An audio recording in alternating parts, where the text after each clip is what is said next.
You're listening to What's Contemporary Now, a show about culture and the people, places, and things that together make it up. Look, Bumble knows you're exhausted by dating. All the, must not take yourself too seriously, and 6'1" since that matters, and what do I even say other than, hey? Well, that's why they're introducing an all-new Bumble, with exciting features to make compatibility easier, starting the chat better, and dating safer. They've changed, so you don't have to. Download the new Bumble now. So much of what's great in this world is oftentimes paradoxical, and the star of our first episode of the season is no exception to such a rule. She's both powerful and vulnerable, the talent and the creative, the admired and the advocate, and she's nothing less than beautifully truthful. In this episode, Paloma Elsesser brings us through her journey from studying psychology and literature to being catapulted into widely recognized stardom. She's been on the biggest magazine covers in the world, walked down the most revered runways, received the Model of the Year award, and collaborated with some of the industry's greatest. But more than any of those things, she's become an important voice in the culture and one we all look forward to hearing more from. This is Paloma Elsesser, and we're talking about what's contemporary now. Paloma Elsesser, super stoked, and thank you for joining us. Thank you for having me. We do like to start at the beginning because there's oftentimes a through line in who we are today and the early days of our childhood. So what was the life of London-born and California-raised Paloma Elsesser like in the early days? I have to even predate my existence and preface with my familial history. So yeah, my dad is Chilean and Swiss. My father's side of the family were politically socialists, very involved in various intellectual artists, filmmakers. They left in the 70s with the coup with Pinochet, where any oppositional political parties to Pinochet's agenda were threatened. Many of my grandparents' peers were murdered, and so they left. So I am London born, but none of my family are from the UK, besides that my grandparents on my dad's side and my dad and my uncle sought refuge there. My dad grew up in South London from the age of 9 until he met my mom, who is African-American, born and raised in Los Angeles, and at the time was traveling the world and was a dancer. My dad was a musician. They met there, lived there for a few years.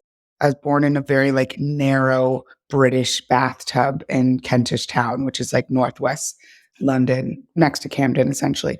And I lived there until I was about 1.5, 2. But I grew up really in LA, and I grew up in the center of LA.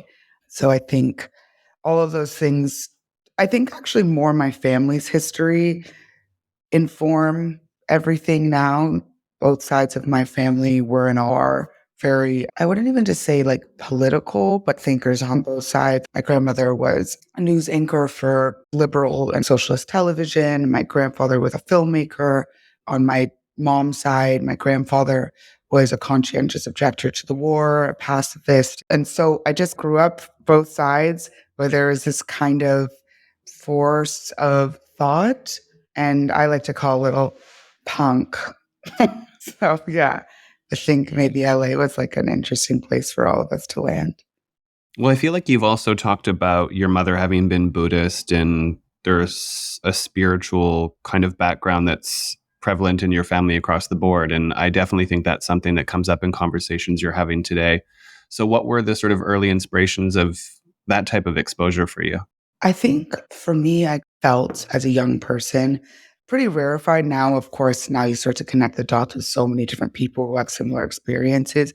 But I learned from a very young age around the nuances and contours of all of our experiences. Neither of my parents perfectly befit what they were prescribed to be, even though I described both of my grandparents being and they were and are very forward thinkers. My mom was the black sheep. She was a dancer and an artist, but she went to Wellesley for English. My maternal grandparents are Methodists. My mom was I am interested in Buddhism. I'm interested in all these different kind of facets of spirituality and religion. So I think that both of my parents within their family of thinkers were the ones that were always willing to expand that and play on that. My dad is also a very talented musician. He plays all kinds of percussion, guitar, some piano. We grew up with so much music, so much thinking, so much like pressure to engage who we are and how we feel, which I do think is much more of a norm now. Like, I think in whatever, what was it, like the early 90s, it was still weirdly like fringe. I didn't play basketball. I would do like capoeira, like, or do these weird things. But I think how it intersects with how me and actually all of my siblings sing today is that, yeah, we were deeply encouraged, period, but also encouraged to, again, lean into all these different parts of ourselves and understandings and why. There was a lot of invitation to curiosity and why we do the things we do. I remember being in the 6th grade and maybe going to Barnes and Noble, and I wrote poetry, and I still do privately, but I wrote poetry all through my childhood into late adolescence. And I remember going to one of these stores with my mom and picking up an Anais Nin book, which is not appropriate for a 6th grader. But like my mom was like, yeah, I love her work. She's amazing. Or being surrounded by a lot of people I went to school with who had different experiences, both financially or bodily or all these ways. My mom's like, you should read this book. It's called The Bluest Eye. It's kind of an intense book to read in middle school, but that's just the way that I grew up. So I think definitely a spirituality, but I think an interest in spirituality outside of what you initially were taught. It's an indication of a curious person. Both my parents are very curious. So I think that's definitely informed so much of my work now, but also my ability to exist in difference. I've existed in difference for so much of my life, and my parents existed in difference, and my grandparents existed in difference. I find comfort in that, or that is familiar in a way. Yeah, I was going to ask how it's applied to your current experience in adulting in this particular era, because the reality is the world is in disarray in a lot of ways. And I think while it has become a more widely accepted way of thinking, having grown up in that sort of curiosity and that acceptance and that pursuit, I feel like is a benefit that's probably something that you're able to leverage today and how you're navigating the world and even your career in public forum. Yeah, definitely. I feel like at age 10, I wouldn't be able to say that. But now at 30, or now 32, actually, I can definitely say that that early challenge has created this kind of membrane of understanding, this like protective force around how I navigate the world, both externally and internally, both in my interpersonal relationships and my external relationships, and definitely in the industry that I work in. I think the fashion industry, as like exploratory and open, I've spoke about this before, as it is, it can feel extremely reductive because it's also a place of commerce.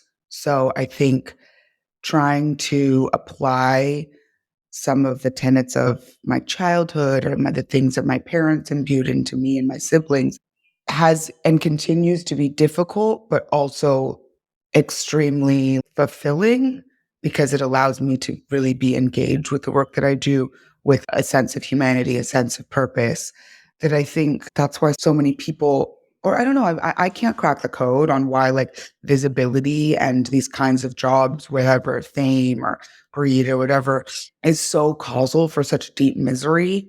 Like, I don't want to be like, oh, it's because people don't have purpose or like, I have no idea, but I know in my personal experience, I definitely have waves, currents, riptides of misery, but it's always balanced and mirrored by this context of purpose or nuance or reasoning that sometimes our industries are not so deeply encouraged. That's why I'm actually really excited because I'm like starstruck. I think you're so amazing. And I think that the work you do is really amazing. Wow. Yeah.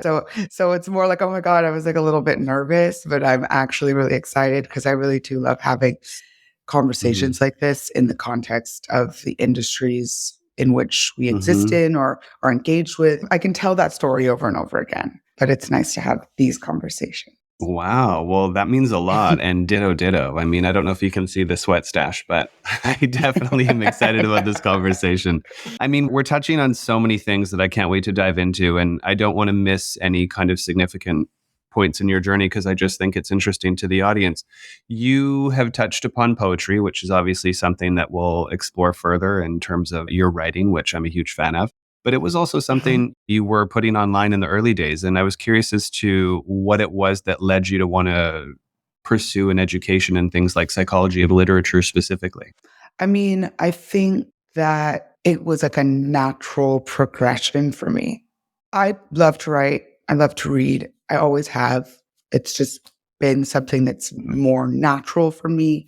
And I think maybe it was I was in the seventh grade, okay, and there was this teacher who was quite perverse and very strange. Like now I look back, he was extremely strange, he would kind of like antagonize me and do very, very strange things. And it's not funny because now it's really dark to think about. So he, without my consent, I guess, submitted some of my creative writing to a writing group called Write Girl, Mm-hmm. like WRIT. And it essentially was like a writing program where you got partnered with mentors, across the fields of poetry, literature, all these different types of writing. And each year it kind of culminated in a symposium and then you were published each year. So I did that from my seventh grade year to my senior year. And, I'd be like smoking weed or doing something naughty. And I would just sneak off to do this 4-hour thing and meet with my mentor and do all this stuff, which was really interesting. I say that to say only because I never really get to tell that story about it's also a huge reason why I was able to like get into school and get to the New York that I wanted to get into, because by my senior year, I was a published writer, essentially from seventh grade. And so when I applied for schools, I pretty much only applied for the journalism, literature, and psychology programs. I think my interest in people and having my own experiences in the space of mental health and substance issues, I think really informed my interest. I don't know if it was to pursue psychology or poetry or anything, but that's just where my interest lied, like I was eager to learn about those subjects, both in my real life and my school life. I think I took a couple journalism classes and I remember I wrote a piece or article and I tried to cover exclusively Black issues. And I remember even at the time, which was really interesting, that a lot of these like smaller liberal arts schools are like really now catching up despite the centerpiece of diversity or equity or inclusion or any of these things. I was in a journalism class and they're just like, why do you only cover Black issues? That's not being a well-rounded journalist. Because at first I was like, I don't know if I wanted to major in poetry because I was like, I don't really want to be in critiques with a bunch of people. And poetry is so deeply personal. I was afraid that I was going to struggle with loving it the same way, which I ultimately did. But yeah, I think that both of those things, it was just like a natural thing. I don't think I landed at the new school like, wow, like I think I want to go into marketing. I know these two things, even more specifically within psychology, it was race, ethnicity, and mental health were things that I really wanted to look at. And then once I like switched to a poetry major in literature, things made more sense. Well, writing isn't something that you've left behind. I mean, you've certainly kept it as a part of your story and current practice. Recently, that story in The Cut was absolutely viral and beautifully received, and something that I personally really enjoyed. Is it something that we can expect to see more of? What are the plans on the writing front? Definitely. Again, from the spiritual front, that experience was extremely traumatic. I had to respond to it. It was so personal, like so my own. And I have to shout out everyone who's a part of my team who really supported me through that, especially my girl Kiki. You can Kim Kardashian it, ignore it, act like it didn't happen, keep slaying or doing whatever. And I felt that also just writing an Instagram story or just an Instagram post felt cheapening to the depth of how painful it was Mm-hmm. and dishonest. Also, just quote unquote rising above it and acting like it didn't happen didn't feel honest or cathartic. But actually, the process of writing that article, it was deeply cathartic. And it ultimately got me to a place where I've been in a lot of fear around kind of showing my writing to the world in a real way. I think I always joke about how it's like you can find artful pictures of my literal labia on the internet, but before I post a fucking poem, I like, like I'm like, no, no, no, no, no. But yeah, that is so deeply exposing, and I think it's interesting because I have tried to make the conversation of what I do and my body a sense of poetry and conversation and a personal experience. Like that's what I love so deeply about written word in general is that however the writer interpreted it is 100% how they interpret it. It's like this organism that's shifting between people all the time. And I find that to be extremely beautiful because with each word and each page and each moment, someone is absorbing it. So it's like we're all collaborating into this thing. And I find it deeply personal. So I think for that moment, for me to publish an article of that magnitude, of an experience of that magnitude, of a hurt of that magnitude, of a anger of that magnitude, it really needed to be in my own voice and it really needed to be the way that it was. I don't believe in everything happens for a reason, which is, I know, controversial, but like, fuck that, because there's a lot of things that happen that shouldn't happen for a reason. So in that case, I do believe that there was a purpose as to why that happened because it exposed me. It brought me out to do something that I had been afraid to do. And despite it being a really shitty experience, it opened me up and opened others up into something that like I hadn't yet done. In a way, I am really grateful for it, in a lot of ways, I'm really grateful for it. Well, that's very much an example of the way you live in service, is that you typically share a lot of very personal things. You've spoken to mental health. I think that article is a perfect example of this as well, in a way that resonates with a broader audience, right? There's a relatability element, which I think is an absolute gift. But where does that willingness to be vulnerable in public forum and be as transparent as you've been come from? Because obviously it's taken on different shapes and subject matter through the years, depending on kind of what era of your life you're in and what it is you're looking to share. But what was the catalyst for your ability and willingness to even do that? I was having a conversation with my boyfriend last night, and I was saying how, I don't know. I think that familially, there was a lot of, again, affirmation, but I have a deep, deep human self loathing. He was just like, you're not a super self conscious person in the world. And then we were talking about the conversation of like, wow, God, I should be a little bit more, but I am like the true word of consciousness of self. Like, obviously, I'm conscious of harm, but when I am with a person or I am on a stage or really able to really engage like on a human level, I just don't think about, God, I hope this person's thinking of me the exact way. I don't know where that came from. I don't know why, because again, I have a deep human self-loathing. And sometimes I'm like, God, but in the moment, I just don't think about it. I think maybe it obviously has to do with some of my childhood experience. I guess I try and reflect the things that I value as well. I value honesty. I want to know.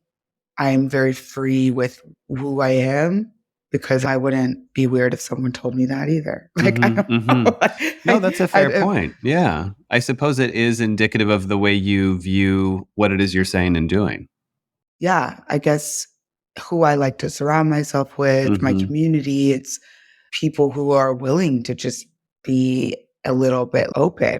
Life is extremely fragile and extremely short and deeply beautiful. And it's like, why would I sit across, even through a screen, through a little thing and just be like, yeah, and like self-love and confidence and like, and I do my meditation and then like everything's fab and like body positive hero. Like that does not get me horny and it never has and it never will. So I don't know. Well, that was another thing I wanted to ask you is the role you do play as an advocate and the way you leverage your platform. Obviously, that's not necessarily an obligation, but it's a choice that you've made from quite early on when you discovered that you had this realm of influence and this possibility of doing just that. So what was it that made you decide you wanted to use your platform and your voice in that type of a way? Well, I mean, for a model, I started later than most of my peers, but I think the generation that I came into allowed for there to be so much more, quite little diversity Mhm. in age, experience, body, background. I also wasn't deeply invested initially in modeling because it was just such a far off thought of it Mhm. being where it is now as my full career. But I knew that, and I'd said this before, but I knew that I couldn't sustain from a emotional and spiritual level, not bringing my thoughts into the context of my body and an image and how we exist in the world, you know? So it became a kind of through line of obviously what I was studying in school, but also all of my interests in the world. So I had to apply that.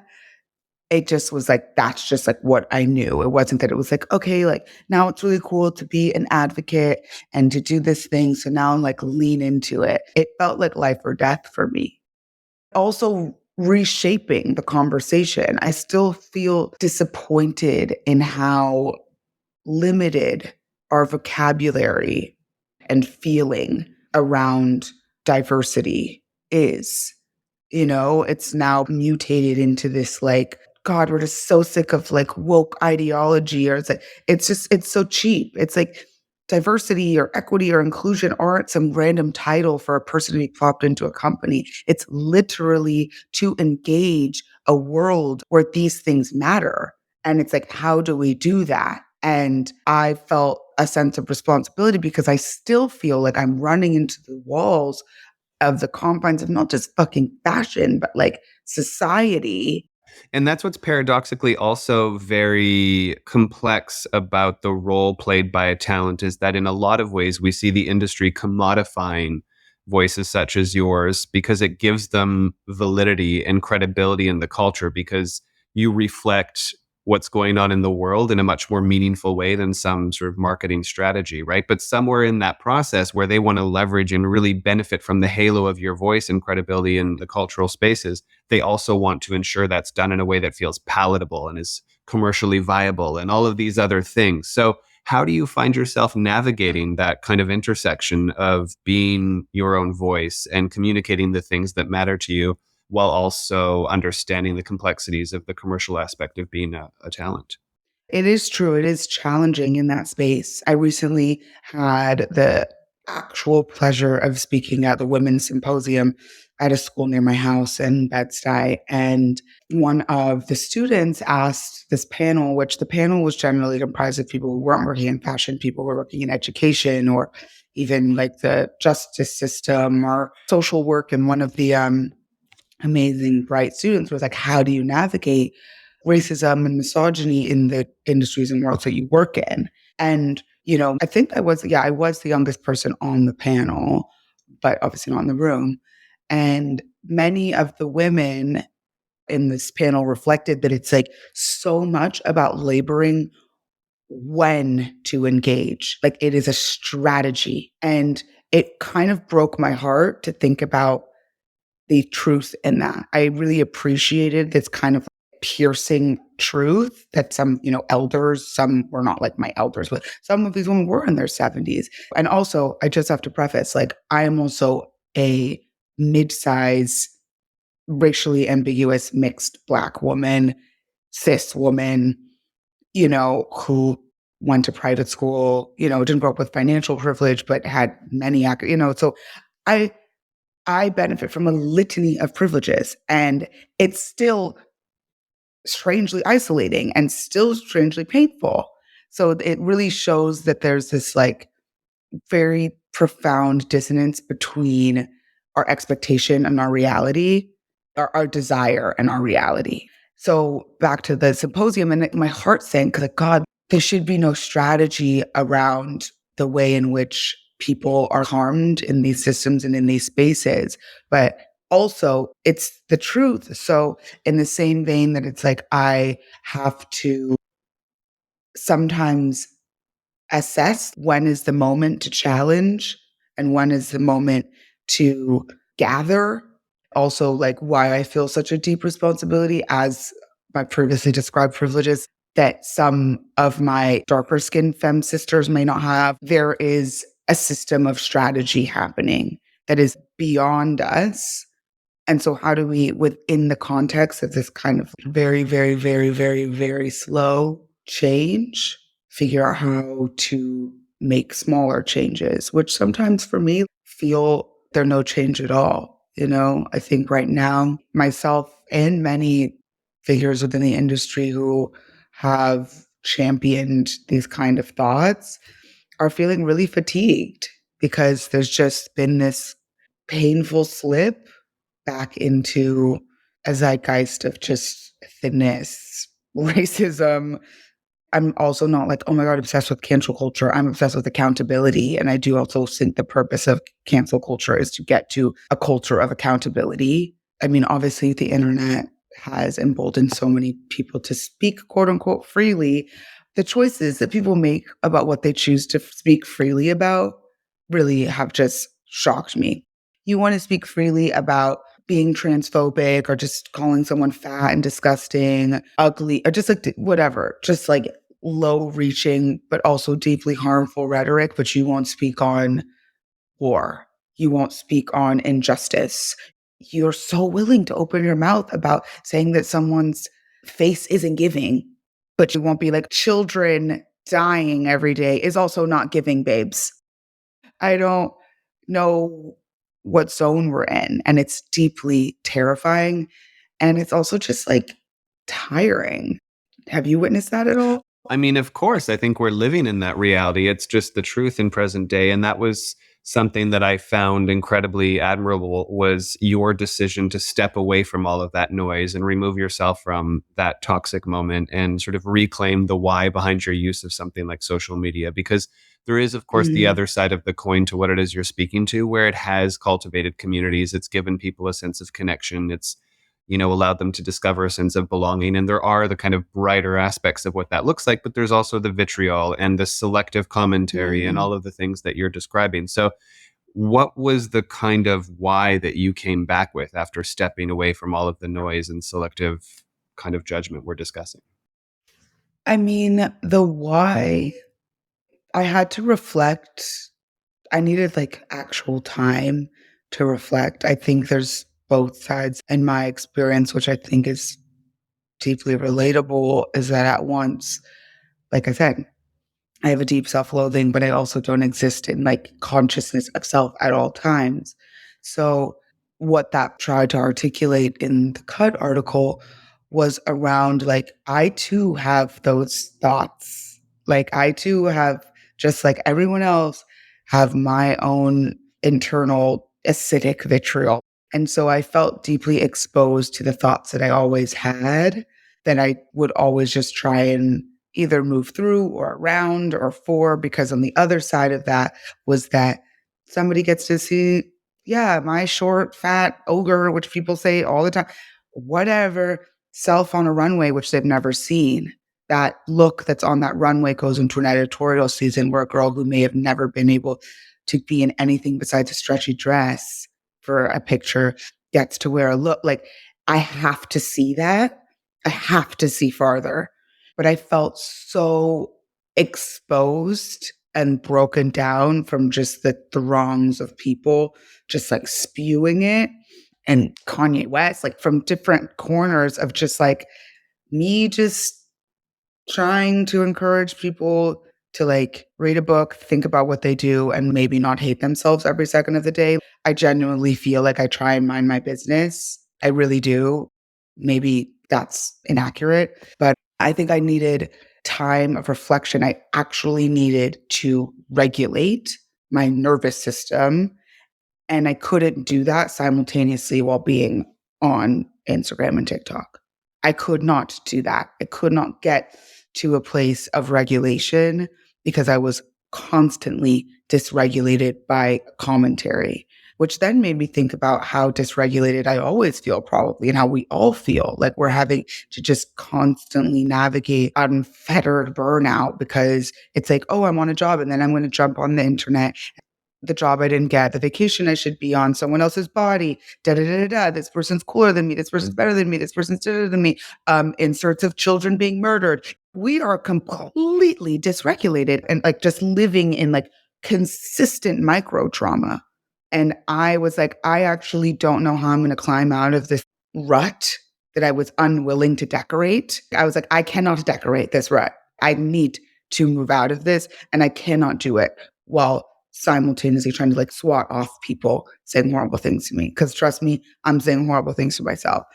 And I needed to be surrounded by people who see me and people who see me stronger and more courageously and more beautifully than I saw myself.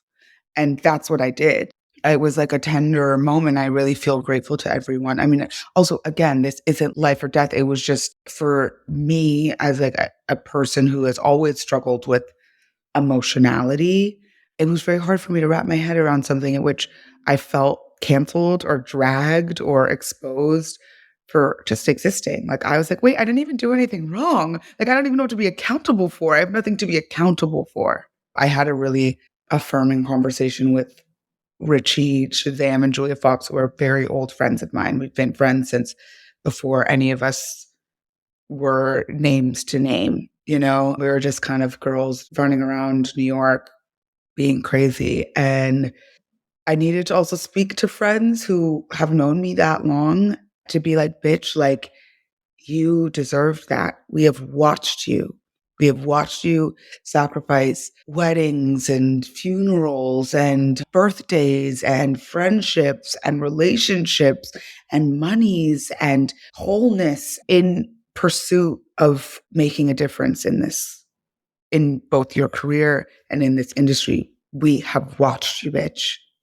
It's interesting to be reminded of the importance of things like social diet, right? I mean, you're speaking to it in the context of reflecting what we see in each other and the importance of having that around us, because impermanence is so real, right? I mean, nothing Mm, lasts forever, not even your worst day or your entire lifespan, right? There's a mm, quantifiable limit to everything. And naturally, we all have different sort of resources that we derive our sense of identity, purpose, value, relevance, whatever it is you want to call it from.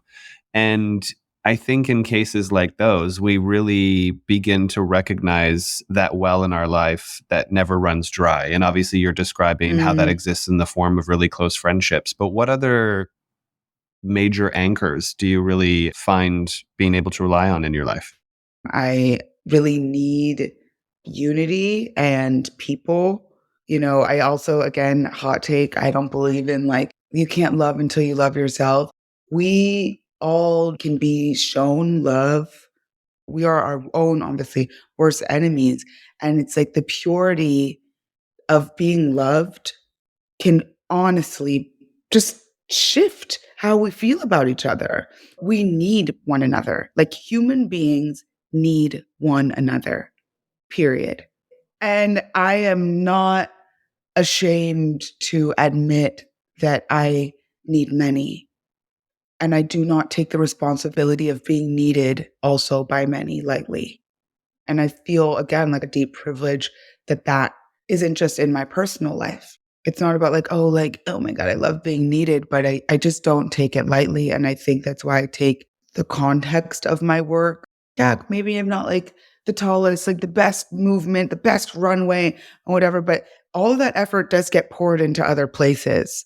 You know, I wish you could see the conversations that I have around the creation of an image or styling or with going into the discussions around the Met Gala and why I'm like obsessed with the idea of like the patina of this thing. Cause like I really believe that we all have a responsibility to shift how people feel about each other. So again, I think people have shifted, the people in my life, my family, my friends, strangers have shifted so many parts of my thinking and my life and how I understand my life that I feel also a responsibility to also reflect that back into the world. Well, you have spoke about feeling empowered to bring your own creative perspective to things. And so I wanted to also veer into that direction and hear more about how you view your role evolving in this industry, because you're mentioning these conversations in terms of creative processes. We've talked about the writing.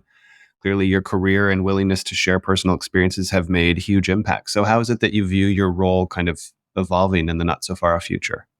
I haven't been passive about where I'm at as a model, but I think despite being very vocal, now I'm in this position where I have to tell others too, Mm-hmm. which is deeply frightening, but Mm-hmm. also empowering and exciting, Mm-hmm. and kind of taking on new roles that ultimately, like, fashion for me sometimes exists in this vacuum of it's like shows and editorials and a campaign and money and these things. And I would sometimes feel like I would get into a place of so much comparison or despair or fear that I forget like what I came here to do.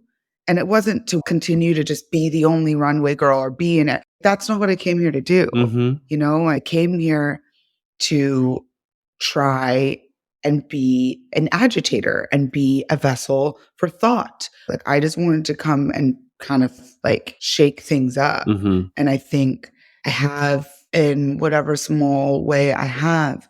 And I'm grateful for that. And I think I just want to expand on that. And I think any of my close creative partners, whether it be stylists or photographers or editors or just deeper friendships that I have within the industry who know me well know that that's how I am. I am like deeply collaborative. I want to know like what's going on with your boyfriend. I want to know like how therapy's going. I also want to know like, should we change the shoe? And I love that. It brings me immense joy. So I think just expanding on that, I recently just had a Ghani collaboration come out, which is really fun and exciting. A perfect example of what we're talking about. Yeah. Yeah. Not just plugging in, but like, but it did just come out and it is really exciting because I got to do so many of these really honest interviews around what people I get to Mm-hmm. work with, you know, and like Ghani has now for 4 years been a brand that I have worked with consistently. It's just an intimacy of force and care that I think without noticing and without it being overly strategic or without it being super pointed, these Mm-hmm. things have happened. With Ghani, it's like a beautiful pairing where I felt deeply heard. I was literally a part of every part. It's very affirming and exciting. Absolutely. You're a collaborator.